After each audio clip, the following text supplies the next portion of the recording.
Friends, మన భారతదేశంలోని ఆంధ్రప్రదేశ్లో కలిగినటువంటి ప్రసిద్ధ శైవ క్షేత్రమైన యాగంటి గురించి మనం వినే ఉంటాము. ఇది నంద్యాల జిల్లాలో ఉన్నటువంటి శ్రీ వీరబ్రహ్మంగారు నిర్మించిన బనగానపల్లె పట్టణానికి సమీపంలో ఉన్నటువంటి పుణ్యక్షేత్రమే శ్రీ యాగంటి ఉమామహేశ్వర స్వామివారి ఆలయము.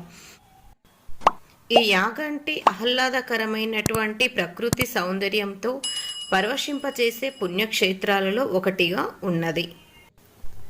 శ్రీ యాగంటి ఉమామహేశ్వర ఆలయాన్ని 15వ శతాబ్దంలో విజయనగర సామ్రాజ్యంలో సంగమ రాజవంశానికి చెందినటువంటి హరిహర బుక్కరాయ నిర్మించారు. యాగంటిలో సహజ సిద్ధంగా ఏర్పడిన కొండ గుహలు ఉన్నాయి. ఈ ఆలయానికి ఉత్తరాన శ్రీ అగస్త్య మహాముని వారి గుహలు, ఆలయ ముఖద్వారానికి ఉత్తరాన శ్రీ శ్రీ వెంకటేశ్వర స్వామి వారి గుహ, పుష్కరిణికి ఉత్తరాన శ్రీ పోతులూరి వీరబ్రహ్మేంద్ర స్వాముల వారి గుహలు ఉన్నాయి. ఇది దేశంలోనే చాలా ప్రసిద్ధి చెందిన ఆలయము. భారతదేశానికి చెందిన గొప్ప రాజవంశాల చేత యాగంటి శ్రీ ఉమామహేశ్వర ఆలయము పోషించబడింది. యాగంటి క్షేత్రంలో ప్రధాన ఆలయంలో శ్రీ ఉమామహేశ్వరుని లింగం ఉన్నది. ఇది ఒక 5 అంతస్తులు కలిగినటువంటి గుడి గోపురము. ఈ గోపురాన్ని దాటగానే రంగమండపం, ముఖమండపం, అంతరాల ఉన్నాయి. గర్భాలయంలో లింగరూపమైన ఉమామహేశ్వరుల రూపాలు ఉన్నాయి. ఈ యాగంటిలో అన్నీ కూడా సహజ సిద్ధంగా ఏర్పడినటువంటి కొండ గుహలు మనల్ని ఎంతో ఆశ్చర్యచకితుల్ని చేస్తున్నాయి. ఈ యాగంటిలో ప్రతి సంవత్సరము మహాశివరాత్రి జరుపుకుంటారు. యాగంటి ఎర్రమాల కొండలలో ఉంది. ఇది ముచ్చట్ల గుహ. అచ్చమాంబకు బ్రహ్మంగారు ఈ యాగంటిలో ఈ క్షేత్రంలోని ముచ్చట గుట్ట వద్దనే కాలజ్ఞాన బోధన చేశారు.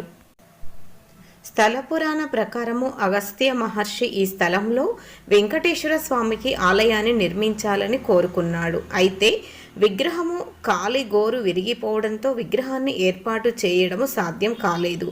దీంతో కలత చెందిన మహర్షి శివుని కోసం తపస్సు చేశారు.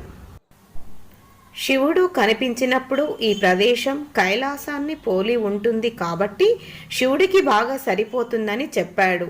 అగస్త్యుడు శివుడిని ఒకే రాయిలో ఉమామహేశ్వరుడిగా భక్తులకు దర్శనమివ్వమని కోరాడు. దీనిని శివుడు ఆజ్ఞాపించినట్లుగా చరిత్ర పురాణము చెబుతుంది. శివుడు, పార్వతి, నంది ఈ ఆలయంలో ప్రధాన దేవతలుగా కొలువై ఉన్నారు. ఈ ఆలయము కర్నూలు జిల్లాలోని బనగానపల్లికి 15 కిలోమీటర్ల దూరంలో ఉంది. అగస్త్యుడు శివుని కోసము తపస్సు చేసిన గుహ ఇది. 120 ఏటవాలు మెట్లు ఎక్కి గుహలోకి ప్రవేశించవచ్చు. ఇక్కడ ముఖ మండపంలో స్వయంభుగా వెలిసిన బసవన్న విగ్రహ రూపము జీవకళ ఉట్టిపడుతూ ఉంటుంది. దీనిని చూడగానే లేచి రంకెవేయడానికి సిద్ధంగా ఉందేమో అని అనిపించే విధంగా ఈ యొక్క బసవన్న రూపం కనిపిస్తుంది. సంవత్సరానికి 1 అంగుళం చొప్పున ఇది పెరుగుతూ ఉంటుంది. శ్రీ శ్రీ పోతులూరి వీరబ్రహ్మేంద్ర స్వామి వారి కాలజ్ఞానంలో కలయుగాంతంలో ఈ యాగంటిలో ఉన్నటువంటి బసవన్న లేచి రంకెవేస్తాడని ప్రసవించబడింది. యుగాంతముతో ముడిపడి ఉన్నటువంటి ప్రత్యేకమైన యాగంటి బసవన్న. ఈ ఆలయం యొక్క అద్భుతమైన లక్షణము స్వచ్ఛమైన నీటితో దానిని పుష్కరిణి అని అంటారు. ఇది ఏ సీజన్లోనైనా నీరు అనేది ప్రవహిస్తూ ఉంటుంది.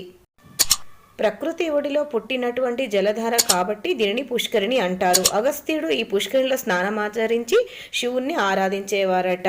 సో ఫ్రెండ్స్, మీకు ఈ వీడియో నచ్చితే దయచేసి లైక్ చేసి సబ్స్క్రైబ్ చేయండి. మీకు ఇది ఒక ఇన్ఫర్మేటివ్ వీడియో అనుకుంటున్నాను. Thank you friends for watching our video.